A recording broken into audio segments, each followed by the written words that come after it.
الحمدللہ رب العالمین والصلاة والسلام علی سید المرسلین وعلی آلہ وصحبہ اجمعین، اما بعد۔ عمدۃ الاحکام کے درس میں آج ہم انشاءاللہ حدیث نمبر 14 اور حدیث نمبر 15 پڑھیں گے۔ آئیے حدیث پڑھتے ہیں۔ عن انس بن مالک رضی اللہ عنہ انہ قال كان رسول الله صلى الله عليه وسلم يدخل الخلاء فأحمل أنا وغلام نحوي إداوة من ماء وعنزة فيستنجي بالماء۔ یہ حدیث صحیح بخاری میں کتاب الوضوء باب الاستنجاء بالماء، اور ایسے ہی باب من حمل معه الماء لطهوره، اور ایسے ہی باب من حمل العنزۃ مع الماء فی الاستنجاء، اور ایسے ہی باب ما جاء فی غسل البول، اور کتاب الصلاۃ میں باب الصلاۃ الی العنزہ، اور صحیح مسلم میں کتاب الطہارہ باب کراہیت التبرز فی الطریق، اور اسے امام ابو داؤد نے کتاب الطہارہ باب الاستنجاء بالماء، اور امام نسائی نے کتاب الطہارہ باب الاستنجاء بالماء، اور ایسے ہی امام بیہقی نے بھی سنن کبریٰ میں اس کی روایت کی ہے۔ سب نے یہ حدیث انس ابن مالک رضی اللہ عنہ سے روایت کی ہے۔ انس ابن مالک رضی اللہ عنہ کے بارے میں آپ نے بارہا سنا ہوگا۔ یہ نبی کریم صلی اللہ علیہ وسلم کے خادم خاص تھے۔ ان کی ماں ام سلیم رضی اللہ عنہا نے نبی کریم صلی اللہ علیہ وسلم کی خدمت میں انہیں دے دیا تھا۔ انس رضی اللہ عنہ خود اپنے بارے میں فرماتے ہیں، خدمت النبی صلی اللہ علیہ وسلم 10 سنین، میں نے نبی صلی اللہ علیہ وسلم کی 10 سال خدمت کی۔ تو انس رضی اللہ عنہ نبی کریم صلی اللہ علیہ وسلم کے خادم خاص تھے، وہ یہ حدیث بیان کرتے ہیں۔ ان کی والدہ نے نبی کریم صلی اللہ علیہ وسلم سے یہ درخواست کی تھی کہ میرے بیٹے کے لیے دعا کیجیے، تو اللہ کے نبی صلی اللہ علیہ وسلم نے دعا فرمائی، اللہم اکثر مالہ و ولدہ، کہ اے اللہ ان کے مال اور اولاد میں اضافہ فرما۔ آپ غور کریں کہ اس میں 2 دعائیں کی گئی ہیں، ایک مال میں اضافے کی برکت کی دعا اور دوسرے اولاد میں برکت کی دعا، اور یہ دونوں دنیا کی چیزیں ہیں۔ مال اور اولاد دونوں دنیاوی چیزیں ہیں۔ بہت سارے لوگ کہتے ہیں کہ نہ دنیا کے لیے دعا کرنا چاہیے نہ کروانا چاہیے، تو یہ ان کا غلط تصور ہے۔ دنیا کے لیے دعا کر بھی سکتے ہیں، کروا بھی سکتے ہیں، آخرت البتہ نظر سے اوجھل نہیں ہونا چاہیے۔ اور وہ جو مشہور دعا جسے نبی کریم صلی اللہ علیہ وسلم اکثر و بیشتر پڑھا کرتے تھے، اس دعا میں بھی دنیا بھی طلب کی گئی ہے اور آخرت بھی، اور اگرچہ آخرت کا حصہ زیادہ ہے۔ اللہ کے نبی صلی اللہ علیہ وسلم اکثر پڑھا کرتے تھے، ربنا آتنا فی الدنیا حسنۃ وفی الآخرۃ حسنۃ وقنا عذاب النار، اے اللہ دنیا میں بھی بھلائیاں عطا فرما اور آخرت میں بھی بھلائیاں عطا فرما اور جہنم کے عذاب سے بچا لے۔ تو یہاں نبی کریم صلی اللہ علیہ وسلم نے پہلے دنیا کی بھلائی طلب کی۔ تو جو صاحب ایمان ہوتا ہے وہ اسے دنیا اور آخرت دونوں کی بھلائی مطلوب ہوتی ہے۔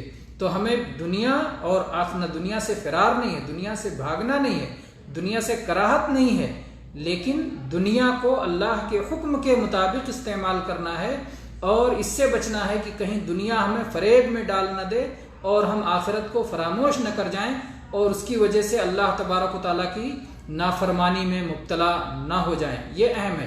تو انس رضی اللہ عنہ بہرحال جو اس حدیث کے راوی ہیں، نبی کریم صلی اللہ علیہ وسلم نے ان کے لیے دعا فرمائی کہ اللہ ان کے مال اور ان کی اولاد میں برکت دے، اور چنانچہ وہ خود بیان کرتے ہیں کہ میرے سامنے میں نے 100 سے زیادہ اپنے پشت سے پیدا ہونے والی اولاد کو دفن کیا۔ تو گویا لمبی عمر میں بھی اللہ نے برکت دی، اور ان کے سامنے بہت سارے ان کی اولاد میں سے وفات پائے۔ اور اسی طرح سے یہ کہتے ہیں کہ میرا باغ ہر سال میں 2 بار پھل لاتا تھا، کھجور کا باغ، جبکہ عام طور پر کھجور کا باغ سال میں 1 ہی بار پھل لاتا ہے۔ تو یہ انس ابن مالک رضی اللہ عنہ ہیں جو اس حدیث کی روایت کرنے والے ہیں۔ فرماتے ہیں کہ نبی کریم صلی اللہ علیہ وسلم جب بیت الخلا میں جاتے تھے تو میں اور میرے جیسا ایک اور بچہ ہم پانی کا برتن ساتھ میں لے کے جاتے تھے. یہ بچہ کون تھا؟ جو انہی کے عمر کا یا انہی جیسے تھا. بعض اہل علم نے کہا ہے وہ عبداللہ ابن مسعود رضی اللہ عنہ تھے، کیونکہ عبداللہ ابن مسعود رضی اللہ عنہ بھی نبی کریم صلی اللہ علیہ وسلم کے خادم رہ چکے ہیں. اور بعض نے کہا کہ کوئی اور ہے. بہرحال کوئی بھی ہو، یہ غلام نہیں تھے بلکہ یہ آزاد تھے، اور آزاد سے بھی خدمت لی جا سکتی ہے اور آزاد خدمت کر سکتا ہے. اور نبی کریم صلی اللہ علیہ وسلم کی خدمت تو یہی بڑے ہی اعزاز اور شرف کی بات ہے. اور اسی طرح سے نبی کریم صلی اللہ علیہ وسلم کے بعد جو لوگ آپ کے دین کے وارث ہیں، جو علماء ہیں، افاضل ہیں، ان کی بھی خدمت کی جا سکتی ہے. تو یہ جو ہے نبی کریم صلی اللہ علیہ وسلم جب بیت الخلا کو قضاء حاجت کے لیے جاتے تھے، تشریف لے جاتے تھے، تو انس رضی اللہ عنہ اور ان کے جیسا ایک غلام پانی کا برتن لے کے جاتے تھے. اور ایسے ہی عنزہ کہتے ہیں وہ چھوٹی سی لاٹھی جس کے سرے پر نوکیلا جو ہے لوہا لگا ہوتا ہے، خنجر سے یا کیا کہتے ہیں نیزہ سے یہ لاٹھی چھوٹی ہوتی ہے. تو وہ لاٹھی جس کے سرے پر لوہا لگا ہوا ہو وہ لاٹھی بھی ساتھ میں لے کے جاتے تھے. اور پھر کہتے ہیں فیستنجی بالماء، نبی کریم صلی اللہ علیہ وسلم پانی سے استنجا فرماتے تھے، پانی سے صفائی کرتے تھے. اس سے معلوم ہوتا ہے کہ جب کوئی اللہ کا بندہ قضاء حاجت کے لیے جائے تو پھر قضاء حاجت کے وقت پانی کا انتظام کرے، اس کے انتظامات بھی جو ہے پہلے سے تیار رکھے، چاہے کوئی اور پانی لے کر کے چلے، چاہے وہ خود پانی لے کر کے جائے. بہرحال اپنی پاکی کے لیے ایک مسلمان بڑا اہتمام کرتا ہے. اور اسی طرح سے لوگوں کی آنکھوں سے دور ہو جائے، نظروں سے چھپ جائے. اس میں اس حدیث سے اس کی دلیل اس طرح بنتی ہے کہ جو یہ لاٹھی لوہے کے نوک والی لاٹھی لے کر کے چلتے تھے تو نبی کریم صلی اللہ علیہ وسلم اگر کھلے میدان میں استنجا فرماتے تھے تو آپ کے پیچھے یہ لاٹھی زمین میں گاڑ دی جاتی تھی اور اس پہ کوئی کپڑا وغیرہ ڈال دیا جاتا تھا جس کی وجہ سے پردہ ہو جائے. تو گویا پردے کا بھی انتظام کرتے تھے اور اہل ایمان کو پردے کا حکم دیا گیا ہے. اور اللہ کے نبی کریم صلی اللہ علیہ وسلم نے فرمایا لا ينظر الرجل الى عورت الرجل ولا المرأة الى عورت المرأة، کہ کوئی آدمی کسی آدمی کی شرمگاہ پر نظر نہ ڈالے اور ایسے ہی کوئی عورت کسی عورت کی شرمگاہ پہ نظر نہ ڈالے. تو یہ سب چیزیں شرم و حیا کی چیزیں ہیں، آداب ہیں. اور ہماری شریعت بہت ہی پاکیزہ اور بہت ہی بلند شریعت ہے جس نے تمام چھوٹی بڑی باتوں کا خیال رکھا ہے، جس کی بنا پر جو ہے ہماری دنیا کی زندگی بھی بہتر ہوتی ہے اور آخرت کی بھی اس میں بھلائی اور کامیابی ہے. تو اس سے یہ بھی معلوم ہوتا ہے کہ آدمی قضاء حاجت کرتے ہوئے پردے کا خیال کرے. اسی طرح سے اگلی حدیث اب پڑھتے ہیں. یہ رہی اچھا، اس میں ایک مسئلہ یہ رہا کہ نبی کریم صلی اللہ علیہ وسلم پانی سے استنجا فرماتے تھے. اگر پانی میسر ہے استنجا کے لیے تو آدمی پانی سے استنجا کر لے، اور اگر پانی میسر نہیں ہے، آسانی سے حاصل نہیں ہے، تو استجمار کر لے. استجمار یعنی پانی کے علاوہ ڈھیلا، پتھر، مٹی، ٹیشو پیپر، کوئی اور چیز سے صفائی کر لے. بہرحال صفائی ہونا چاہیے اور پانی سے صفائی افضل اور بہتر ہے. پہلے اہل علم کے یہاں یہ بات مشہور تھی اور ذکر کیا کرتے تھے کہ اگر کوئی آدمی پہلے مٹی سے یا ڈھیلے سے پاکی حاصل کر لے، طہارت کر لے، اس کے بعد پانی سے صفائی کر لے، دونوں کو جمع کر لے، یہ زیادہ بہتر ہے. لیکن وہ احادیث جن میں دونوں کو جمع کرنے کا ذکر ہے وہ کوئی بھی صحیح طور پر ثابت نہیں ہے. اس لیے استنجا یا استجمار میں سے کوئی ایک چیز کافی ہے اور دونوں کو جمع کرنے کی ضرورت نہیں ہے. دونوں کو جمع کرنا اگر کوئی جمع کرتا ہے جواز کی حد تک تو الگ مسئلہ ہے، لیکن اس میں کوئی فضیلت نہیں ہے. کوئی یہ نہ جانے کہ اگر کوئی شخص پیشاب کرنے کے بعد ٹیشو سے سکھاتا ہے اس کے بعد پانی سے دھوتا ہے تو افضل ہے. نہیں، ایسی کوئی بات نہیں. پانی سے دھونا افضل ہے، اور اگر پانی میسر نہیں ہے تو ڈھیلا یا مٹی، پتھر، ٹیشو، جو چیز بھی اسے صاف کر سکے اس سے صفائی کرنا بہتر ہے۔ اور جن چیزوں کے اکرام کے لیے ان سے استنجا کرنے سے منع کیا گیا ہے، جیسے گوبر سے استنجا نہ کیا جائے، ہڈی سے استنجا نہ کیا جائے، قابل احترام چیزوں سے، کھانے والی چیزوں سے یا پاکیزہ اوراق سے، ان چیزوں سے استنجا نہ کیا جائے، ان سے بچنا چاہیے۔ بہرحال یہ الگ اس کا بیان احادیث میں آیا ہے۔ تو اس حدیث میں یہ ہے کہ قضاء حاجت کے بعد اپنی طہارت اور پاکی کا اہتمام کرنا چاہیے۔ ہم بڑھتے ہیں اگلی حدیث کی طرف، حدیث نمبر 15 عن ابی قتادہ الحارث بن ربعی الانصاری رضی اللہ عنہ ان النبی صلی اللہ علیہ وسلم قال لا يمسكن احدكم ذكره بيمينه وهو يبول ولا يتمسح من الخلاء بيمينه ولا يتنفس في الاناء۔ یہ حدیث ابو قتادہ رضی اللہ عنہ سے مروی ہے اور صحیح بخاری میں کتاب الوضوء باب النہی من الاستنجاء بالیمین۔ امام بخاری رحمہ اللہ، آپ دیکھیں کہ گزشتہ حدیث بھی امام بخاری کئی جگہوں پر لائے ہیں، اور ظاہر بات ہے جتنے مقامات پر وہ لائے ہیں اس کی وجہ سے اتنے ہی زیادہ مسائل کا اس سے ثبوت ہوتا ہے۔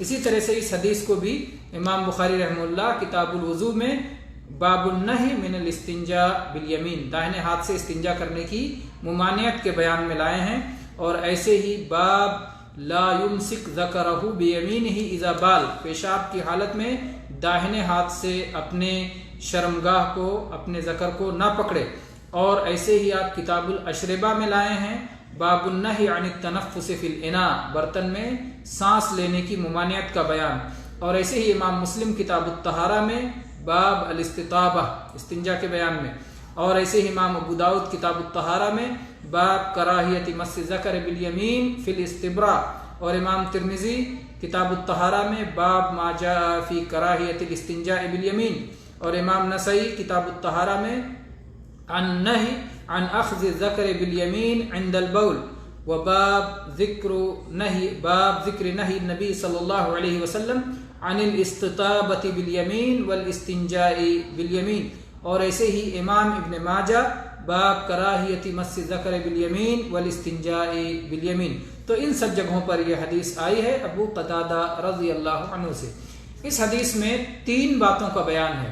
پہلی بات یہ ہے کہ کوئی شخص پیشاب کرنے کی حالت میں داہنے ہاتھ سے اپنے شرمگاہ کو نہ پکڑے۔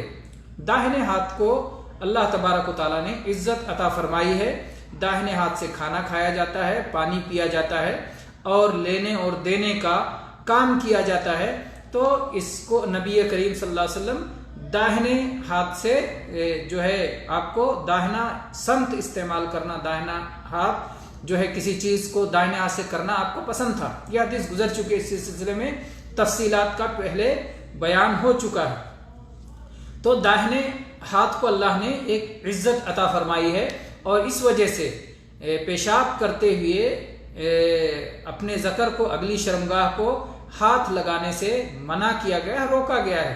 اس کی وجہ ایک تو داہنے ہاتھ کی تکریم ہے، دوسرے یہ خطرہ ہے کہ اگر آدمی پکڑے گا تو اس کی وجہ سے پیشاب وغیرہ ہاتھ میں لگ سکتا ہے، جس کی وجہ سے ناپاکی ہے، اور پھر اس کے بعد یہ ناپاکی آگے بڑھ کر کے کھانے پینے اور دوسری چیزوں میں جا سکتی ہے، جس کی وجہ سے آدمی کا صحت خراب ہو سکتا ہے، اور اسی طرح سے نجاست پھیل سکتی ہے۔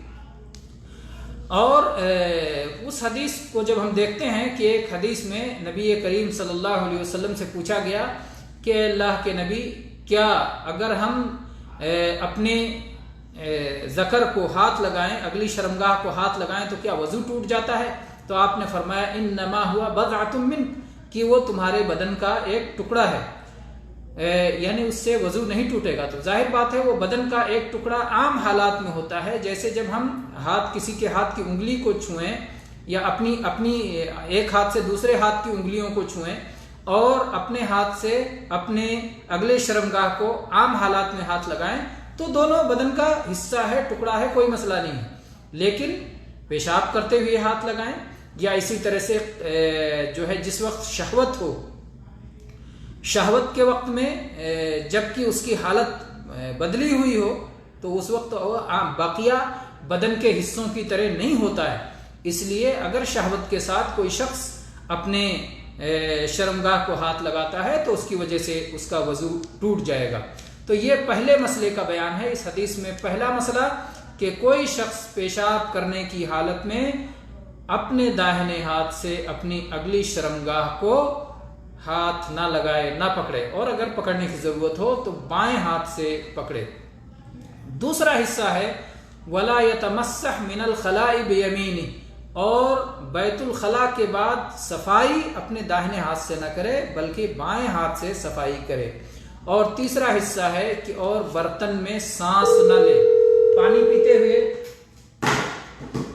پیتے ہوئے جس وقت انسان پانی پی رہا ہو اس وقت پانی پیتے ہوئے برتن میں سانس نہ لے، بلکہ وہ شخص جو ہے برتن کو ہٹا کر کے سانس لے لے، پھر دوبارہ جو ہے برتن کو منہ سے قریب کر کے پھر سانس لے۔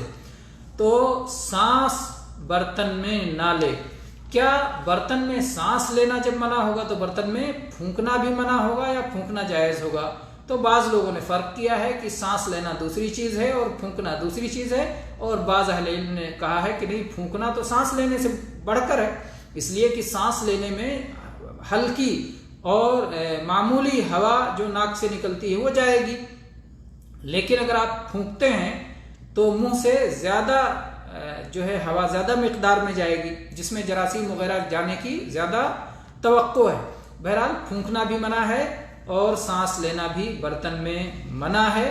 اگر اسی کو کئی لوگ پینے والے ہیں تو ظاہر بات ہے اس کی کراہت واضح ہے۔ اگر اکیلے ہی پیتا ہے تو خود یہ ہو سکتا ہے کہ سانس کے ذریعے سے، جب ایک بار انسان سانس اندر کی جانب لیتا ہے پھر ایک بار ہوا باہر چھوڑتا ہے تو باہر جو ہوا نکلتی ہے وہ صاف ستھری نہیں ہوتی بلکہ اندر کی بہت ساری خرابیوں کو اپنے ساتھ لے کر کے نکلتی ہے، تو اس لیے انسان کی صحت پر اس کا اثر ہونا، انسان کا اس سے متاثر ہونا لازمی معلوم ہوتا ہے، تو اس سے روکا گیا ہے۔ بہرحال شریعت نے ہماری بھلائی کا اور ہمارے لیے خیر کا ہمیشہ خیال رکھا ہے، تو اس میں 3 باتیں یہ بتائی گئی ہیں کہ اس میں اب ایک مسئلہ بہت سارے لوگ یہ پوچھتے ہیں کہ اس میں جو روکا گیا، نبی کریم صلی اللہ علیہ وسلم نے روکا کہ ایسا مت کرو، ایسا مت کرو، ایسا مت کرو، تو یہ ممانعت یہ تحریم کے لیے ہے یا کراہت کے لیے ہے؟ یعنی ایسا کرنا مکروہ ہے یا ایسا کرنا حرام ہے؟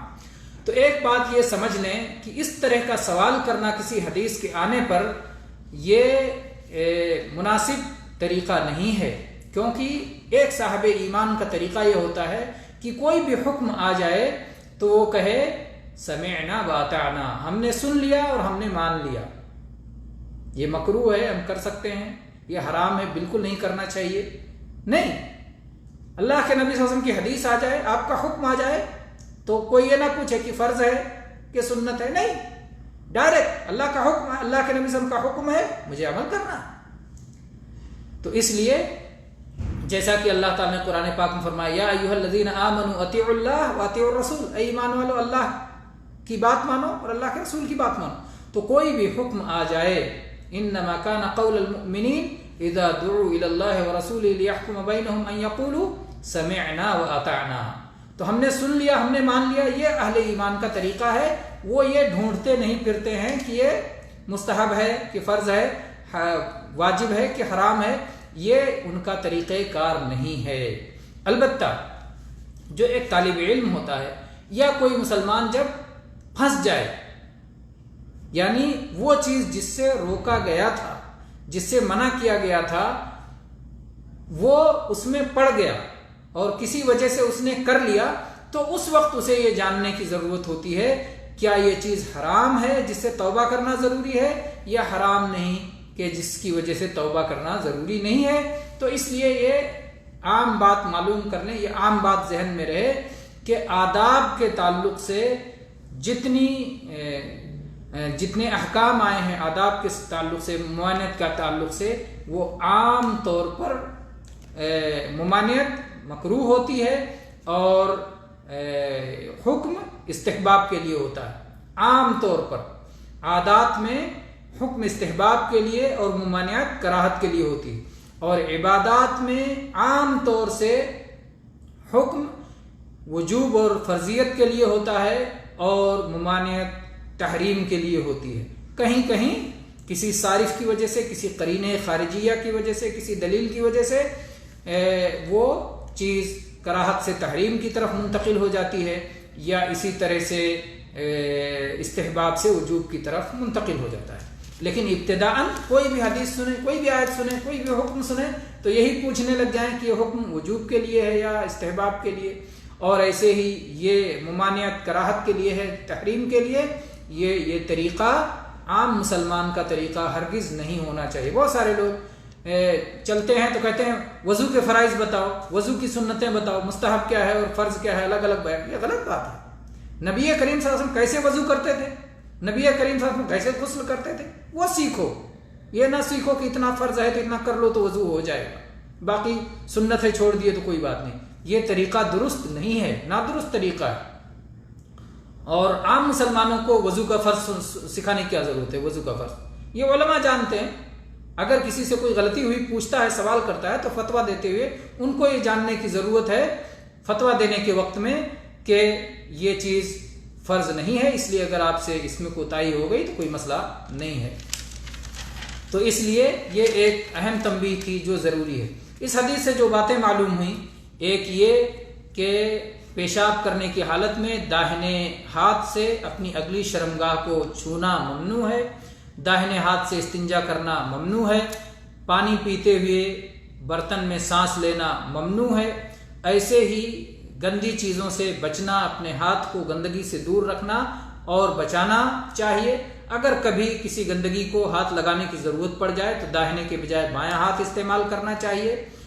بائیں ہاتھ پر داہنے ہاتھ کو فضیلت حاصل ہے، اور ایسے ہی صفائی ستھرائی کا ہماری شریعت میں بڑا خیال رکھا گیا ہے، اور ہماری شریعت بہت عظیم الشان اور پاکیزہ شریعت ہے کہ ہمارے لیے تمام نفع بخش باتوں کا حکم دیا گیا ہے، اور ہر طرح کے نقصان دہ چیزوں سے ہمیں خبردار کر دیا گیا ہے، آگاہ کر دیا گیا ہے، روک دیا گیا ہے۔ اللہ تبارک و تعالیٰ اس پاکیزہ شریعت کو سیکھنے اور اس کے مطابق عمل کرنے اور اسے عام کرنے کی ہمیں توفیق عطا فرمائے۔